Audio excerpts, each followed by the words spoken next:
Be me, professional event photographer and coordinator for Exquisite Moments Photography. My business thrives on precision, luxury, and delivering flawless, high-stakes events for the city's wealthiest. My reputation is built on an unwavering commitment to quality and adherence to every single rule, contract, and health code imaginable. I live by the motto: if it's not documented, it didn't happen. If it is, it's irrefutable.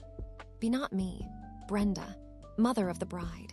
A woman who, from our very first consultation, radiated an aura of entitlement usually reserved for minor royalty with a major credit card debt problem.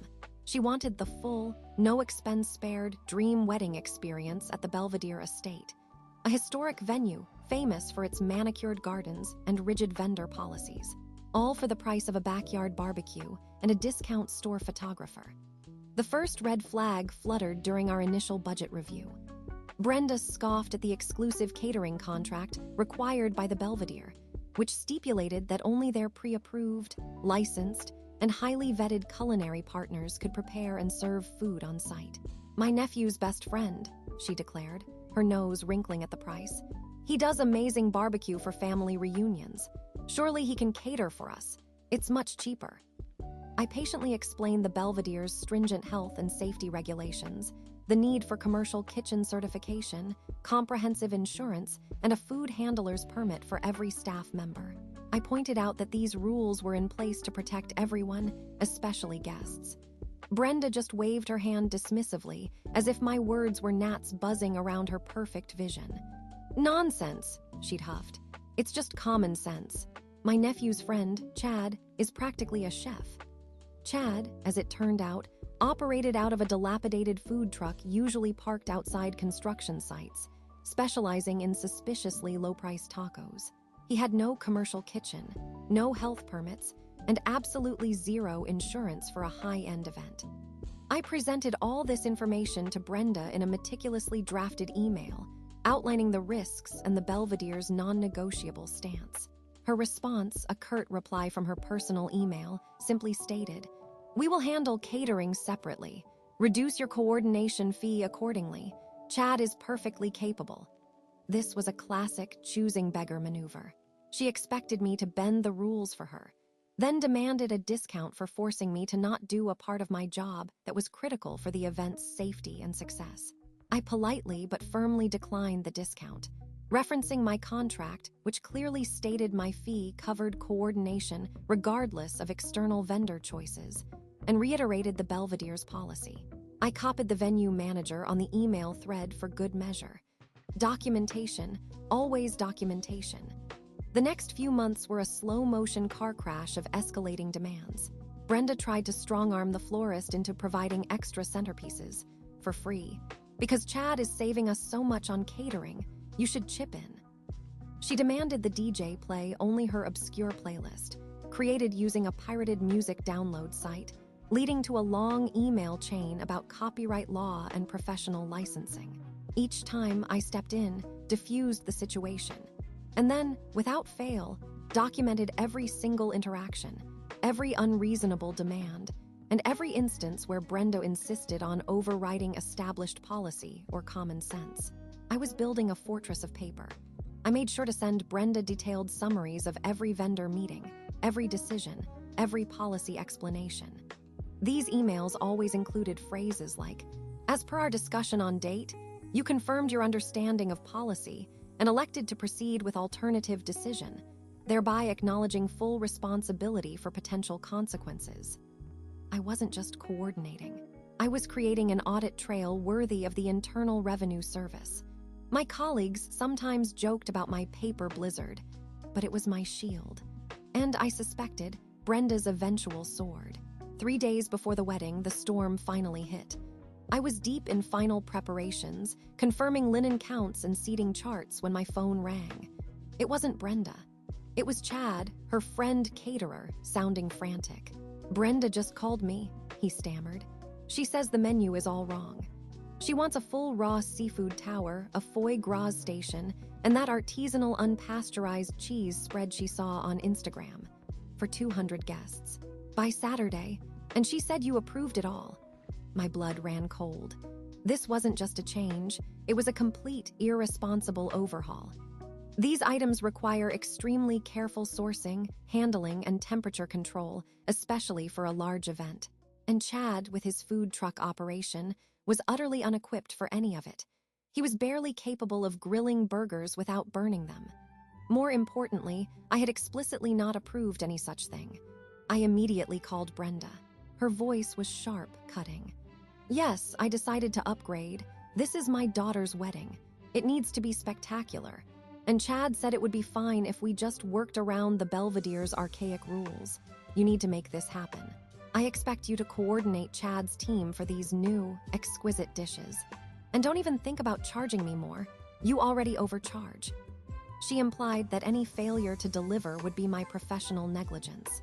She said, "This is why I hired you, darling, to handle these little details. Don't disappoint me." It was the breaking point. Months of subtle manipulation, outright disrespect, and blatant attempts to skirt rules came crashing down. She was effectively demanding I facilitate a massive health risk, then trying to shift the blame onto me proactively.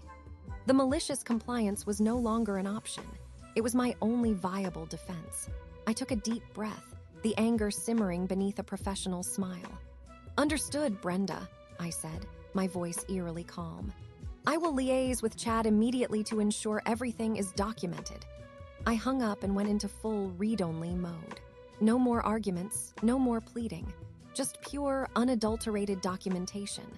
My first action was a detailed email to Brenda, Chad, and copied to the Belvedere's general manager and legal counsel. It began.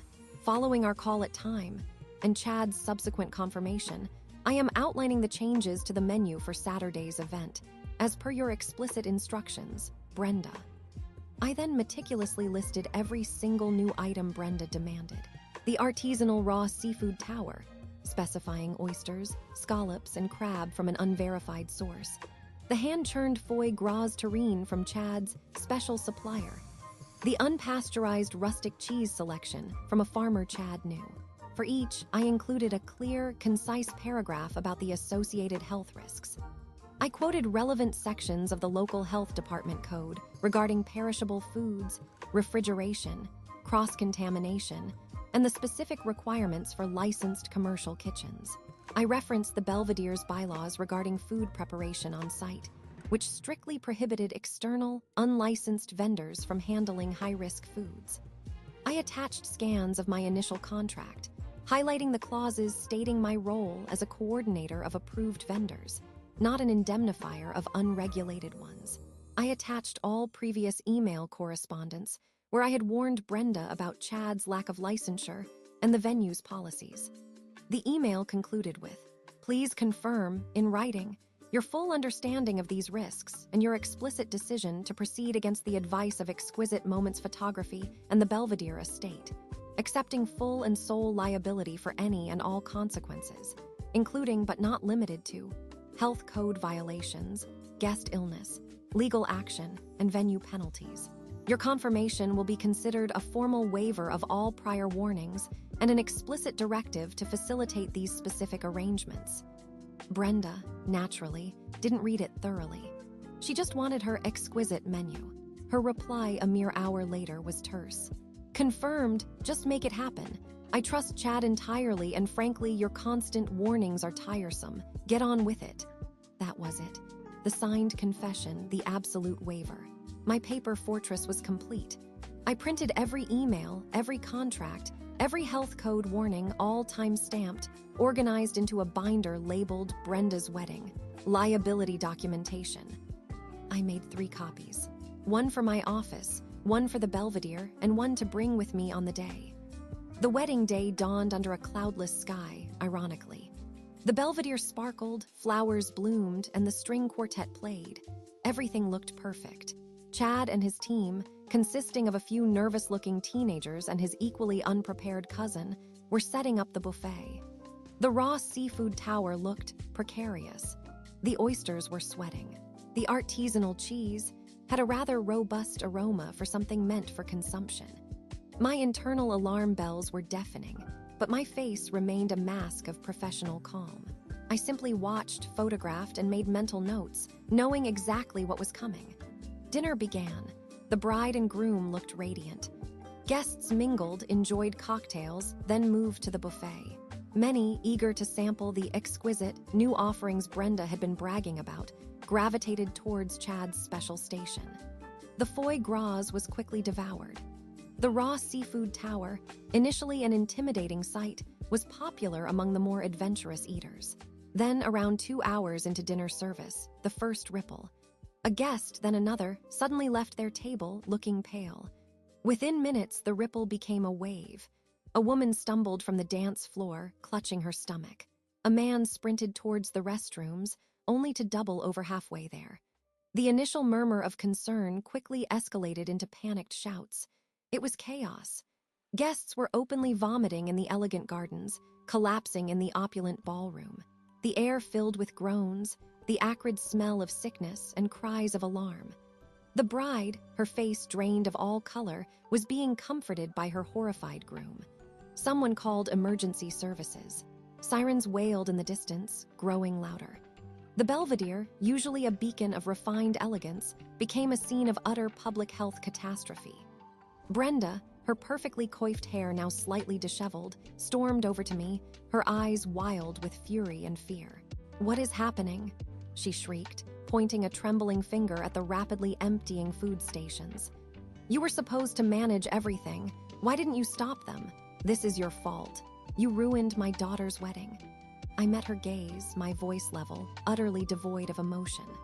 "Brenda," I said, "with all due respect, I documented every single one of your explicit instructions regarding the catering changes. I warned you extensively about the health risks associated with Chad's unlicensed operation and the specific menu items you insisted upon, against the venue's policies and my professional advice." She scoffed, a desperate, pathetic sound. "Warnings? What warnings? I never saw any warnings. You just do your job." From beneath the table, I smoothly produced the binder. "On date, at time, you received an email detailing all risks. On date, at time, you specifically confirmed your understanding and waived all warnings, explicitly accepting full liability. Here," I flipped the binder open to the exact page, pointing to her reply, "is your written confirmation, time-stamped and irrefutable." Her eyes widened, scanning the email printout, her own words staring back at her. Her face went from furious red to ashen gray. Just then, paramedics rushed past, carrying a guest on a stretcher. A uniformed health inspector, his face grim, approached Chad's deserted food station. The fallout was immediate and spectacular. The wedding was shut down by the health department. Chad, the caterer, was detained on the spot. His entire operation was discovered to be a series of health code violations waiting to happen. Unrefrigerated food, cross-contamination, expired ingredients, no proper food handling certification whatsoever. He was a menace, enabled by Brenda's penny-pinching arrogance. Over 100 guests, including the groom's elderly grandmother, suffered severe food poisoning. The Belvedere estate, horrified and facing massive reputational damage, immediately initiated legal action against Brenda for breach of contract and damages, using my meticulously documented paper trail as their primary evidence. My boss, the owner of Exquisite Moments, reviewed my binder, shook his head in silent awe, and then praised me for my thoroughness. "You didn't just coordinate," he said. "You built a legal fortress." Update: 1 week later. Chad, Brenda's friend caterer, was arrested. His shoddy food truck operation was permanently shut down, and he faced felony charges for gross negligence and multiple health code violations. The investigation revealed he'd been operating entirely under the table, using an uninspected home kitchen that was a biohazard zone. The food he sourced was from unknown, unregulated suppliers. The raw seafood had been sitting unrefrigerated in the back of his van for hours. Brenda was now being inundated with lawsuits from dozens of sick guests, the Belvedere estate, and even the bride's own furious father, who was footing the bill and was mortified by the scandal. Update: 1 month later. The sheer volume of lawsuits and the public humiliation had utterly ruined Brenda. The bride and groom, once a vision of marital bliss, were now barely speaking to her, their dream wedding transformed into a nightmare. Her husband reportedly moved into a separate residence, unable to bear the social ostracism and legal headaches. Brenda's carefully cultivated image of social grace shattered into a million pieces. She was facing personal bankruptcy, blacklisted from every reputable event venue and vendor in the city. Her attempt to cut corners had cost her everything. Update: 3 months later, my business, Exquisite Moments Photography, received a flood of new clients, all specifically requesting my services after hearing how I deftly navigated Brenda's disastrous wedding. My paper blizzard approach became legend. As for Brenda, the last I heard, she was reduced to selling off her expensive jewelry to pay for legal fees, her name synonymous with the food-poisoning wedding. The irony was delicious. She wanted luxury on the cheap, and she got it all right. A luxurious, unforgettable disaster entirely on her dime. And I was there to capture every single glorious, sickening detail.